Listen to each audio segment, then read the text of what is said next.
ಇದು ವಿಶ್ವದ ಮೊದಲ ಸೋಲಾರ್ ಮ್ಯೂಸಿಯಂಗೆ ಬಂದಿದ್ದೀರಿ ಇವತ್ತೆಲ್ಲರೂ.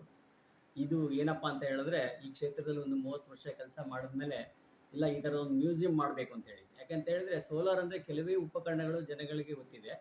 ಸೊ ಸೂರ್ಯನ ಶಕ್ತಿಯನ್ನ ನಾವು ಪ್ರತಿಯೊಂದನ್ನು ನಮ್ಮ ದೈನಂದಿನ ಜೀವನದಲ್ಲಿ ಬಳಕೆ ಮಾಡ್ಬೋದು. ಮತ್ತೆ ಹೇಗೆ ಬಳಕೆ ಮಾಡಬೇಕು ಅಂತಕ್ಕಂಥ ಉದ್ದೇಶದಿಂದ ಈ ಮ್ಯೂಸಿಯಂ ಸ್ಥಾಪನೆ ಮಾಡಿದ್ದೀವಿ. ಸೊ ಇಲ್ಲಿ ಎಲ್ಲ ಉಪಕರಣಗಳನ್ನು ಸೋಲಾರಿಂದ ನಡೆಸಬಹುದು ಅಂತಕ್ಕಂಥದ್ದು. ಸೊ ಆ ಒಂದು ಏನು ಉಪಕರಣಗಳ ಬಗ್ಗೆ ಒಂದು ವಿಶ್ವಾಸ ಮೂಡಿಸ್ಬೇಕು, ಒಂದು ಕಾನ್ಫಿಡೆನ್ಸ್ ಬರಬೇಕು ಅಂತೇಳಿ. ಯಾಕಂತ ಹೇಳಿದ್ರೆ ಇವತ್ತು ಏನು ಜಾಗತಿಕ ತಾಪಮಾನ ಆಗ್ತಾ ಇದೆ, ಸೊ ಆ ಜಾಗತಿಕ ತಾಪಮಾನ ಇವತ್ತು ನಾವು ಫಾಸಲ್ ಇಂಧನಗಳನ್ನ ಹೆಚ್ಚು ಹೆಚ್ಚು ಬಳಕೆ ಮಾಡ್ತಾ ಇರೋದ್ರಿಂದ ಆ ಒಂದು ನಿಟ್ಟಿನಲ್ಲಿ ಯೋಚನೆ ಮಾಡಿದಾಗ ಕೂಡ ನಾವು ಏನು ಈ ವ್ಯರ್ಥವಾಗಿರ್ತಕ್ಕಂಥ ಸೂರ್ಯನ ಶಕ್ತಿ, ಯಾಕಂತ ಹೇಳಿದ್ರೆ ಇವತ್ತು ಅಗಾಧವಾದ ಸೂರ್ಯನ ಶಕ್ತಿ ನಮ್ಮ ಭೂಮಿ ಮೇಲೆ ಬಿದ್ದು ಹೋಗ್ತಾ ಇದೆ. ಅದನ್ನು ನಿಜವಾಗ್ಲೂ ಸದ್ಬಳಕೆ ಮಾಡಿಕೊಂಡ್ರೆ ನಾವು ಇವತ್ತೇನು ಇಂಧನ ಸಮಸ್ಯೆ ಇದೆ ಅಥವಾ ಇಂಧನದ ಕೊರತೆ ಏನಿದೆ ಅದನ್ನು ನೀಗಿಸ್ಕೊಳ್ಳಿಕ್ಕೆ ಸಾಧ್ಯ ಆಗುತ್ತೆ.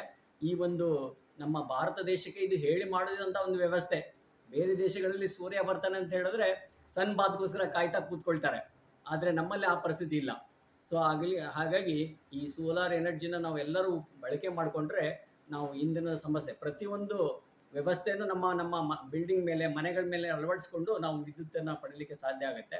ಸೊ ಇವತ್ತು ಏನು ಇವತ್ತು ಸಾಂಪ್ರದಾಯಿಕ ಇಂಧನ ಮೂಲಗಳು ಒಂದು ಪ್ರದೇಶದಲ್ಲಿ ಉತ್ಪಾದನೆ ಆಗಿ ಬೇರೆ ಪ್ರದೇಶಗಳಿಗೆ ಇವತ್ತು ಎಲ್ಲ ಕಡೆ ನಾವು ಡಿಸ್ಟ್ರಿಬ್ಯೂಟ್ ಮಾಡ್ತಾ ಇದ್ದೇವೆ. ಅದರಿಂದ ಇವತ್ತು ಏನು ಟ್ರಾನ್ಸ್ಮಿಷನ್ ಲಾಸ್ ಅಂತ ಹೇಳ್ಬೋದು. ಸೊ ಇದು ಸೌರಶಕ್ತಿಯಲ್ಲಿ ಏನಪ್ಪಾ ಅಂತ ಹೇಳಿದ್ರೆ ಎಲ್ಲಿ ನಮಗೆ ಅವಶ್ಯಕತೆ ಇದೆ ಇಂಧನದ ವ್ಯವಸ್ಥೆ ಅಲ್ಲೇ ನಾವು ಇದನ್ನು ಅಳವಡಿಸ್ಕೊಂಡು ಉಪಯೋಗ ಮಾಡುವಂಥ ಒಂದು ವ್ಯವಸ್ಥೆ ಇದು. ಸೊ ಹಾಗಾಗಿ ಈ ಒಂದು ವ್ಯವಸ್ಥೆಯನ್ನು ನಾವು ಮಾಡಿಕೊಂಡ್ರೆ ನಾವು ಬೇರೆ ದೇಶದ ಮೇಲೆ ಇವತ್ತು ಏನು ಪೆಟ್ರೋಲು ಡೀಸೆಲ್ಲು ಕಲ್ಲಿದ್ದಲಿಗಳಿಗೆ ನಾವು ಅವಲಂಬಿತವಾಗಿದ್ದೀವಿ, ಅದರಿಂದನೂ ಕೂಡ ಇವತ್ತು ಕೋಟ್ಯಾಂತರ ರೂಪಾಯಿ ವಿದೇಶಿ ವಿನಿಮಯ ಹಾಳಾಗ್ತಾ ಇದೆ. ಅದನ್ನು ಕೂಡ ನಾವು ಇಲ್ಲಿ ಅದಕ್ಕೊಂದು ಪರಿಹಾರವಾಗಿ ಈ ಸೌರಶಕ್ತಿಯನ್ನು ನಾವು ಮಾಡಿಕೊಂಡ್ರೆ ಸೊ ನಮಗೆ ಬೇರೆ ದೇಶದ ಮೇಲೆ ಅವಲಂಬಿತವಾದ ಈಗ ಯುದ್ಧದ ಸಮಯದಲ್ಲಿ ಇವತ್ತು ನಮಗೆ ತುಂಬ ಅಭಾವ ಕಾಣಿಸ್ತಾ ಇದೆ. ಸೊ ಅದಕ್ಕೆ ಪರ್ಯಾಯವಾಗಿ ನಮ್ಮಲ್ಲೇ ಇರ್ತಕ್ಕಂಥ ಒಂದು ಸಂಪನ್ಮೂಲಗಳನ್ನು ನಾವು ಉಪಯೋಗ ಮಾಡಿಕೊಂಡ್ರೆ ನಿಜವಾಗ್ಲೂ ನಾವು ಇಂಧನದ ಒಂದು ಸಮಸ್ಯೆ ಕೂಡ ನಾವು ಪರಿಹಾರವಾಗಿ ಇದನ್ನು ಬಳಕೆ ಮಾಡ್ಬೋದು. ಮತ್ತು ಈ ಒಂದು ಮ್ಯೂಸಿಯಂ ಮುಖಾಂತರವಾಗಿ ಶಾಲಾ ಮಕ್ಕಳಿಂದ ಹಿಡಿದು ಇಂಜಿನಿಯರಿಂಗ್ ಸ್ಟೂಡೆಂಟ್ಸು ಪ್ರಾಜೆಕ್ಟು ಟೆಕ್ವರೆಗೂ PhDವರೆಗೂ ನಾವು ಇಲ್ಲಿ ಪ್ರಾಜೆಕ್ಟನ್ನು ಹೇಳ್ಕೊಡ್ತಾ ಇದ್ದೇವೆ.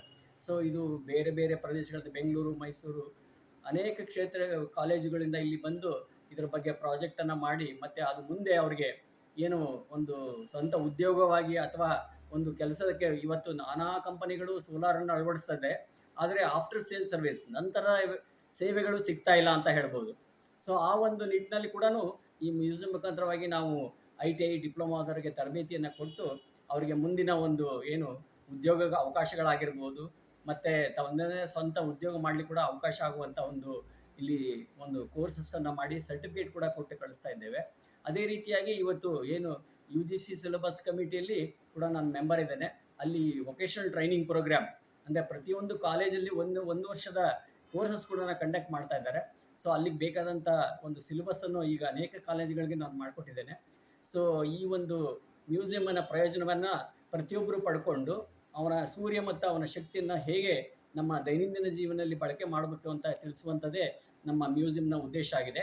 ಅದೇ ರೀತಿಯಾಗಿ ನಮಗೆ ಇವತ್ತು ಏನು ಆಲ್ ಇಂಡಿಯಾ ಮ್ಯೂಸಿಯಂ ಡೈರೆಕ್ಟ್ರಿ ಅಂತ ಏನು ಕರಿತೇವೆ, ಆ ಕೈಪಿಡಿಯಲ್ಲಿ ಕೂಡ ನಮ್ಮ ಮ್ಯೂಸಿಯಂ ಬಗ್ಗೆ ಉಲ್ಲೇಖ ಮಾಡಿದ್ದಾರೆ.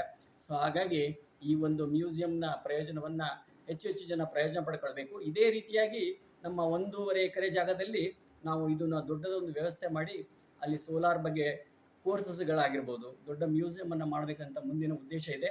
ಹಾಗಾಗಿ ತಮ್ಮ ತಂದೆಯವರ ಸಾಧನೆಗೆ ತಾವು ಕೈ ಜೋಡಿಸಿದಿರಿ. ತಾವು ಯಾವ ರೀತಿ ಸಹಕಾರ ಮಾಡ್ತಿದ್ರಿ ಮತ್ತು ಯಾವ ರೀತಿ ಮುಂದುವರ್ಸ್ಕೊಂಡು ಹೊರಟಿದ್ದೀರಿ? ಈಗ ನಂದು ಟೆಕ್ ಕಂಪ್ಲೀಟ್ ಆದಮೇಲೆ ನಮ್ಮ ತಂದೆಯವರು ಮಾಡಿದ ಆವಿಷ್ಕಾರಗಳನ್ನು ಮುಂದುವರಿಸ್ಕೊಳ್ಳೋಕ್ಕೋಸ್ಕರನೇ ನಾನು ನಮ್ಮ ಕ್ಯಾಂಪಸ್ ಸೆಲೆಕ್ಷನ್ ಆಗಿದ್ರು. ಬೇಡ, ನಮ್ಮ ತಂದೆಯವರು ಮಾಡಿದ ಡೆವಲಪ್ಮೆಂಟ್ಸ್ನ ಇನ್ನೂ ಹೆಚ್ಚಾಗಿ ಪಾಪ್ಯುಲರ್ನ ಮಾಡೋಣ ಅಂತಂದು ನಾನು ನಮ್ಮ ತಂದೆಯವ್ರ ಜೊತೆಗೆ ಇದರಲ್ಲಿ ಸೇವೆ ಮಾಡ್ತಾ ಇದ್ದೀನಿ.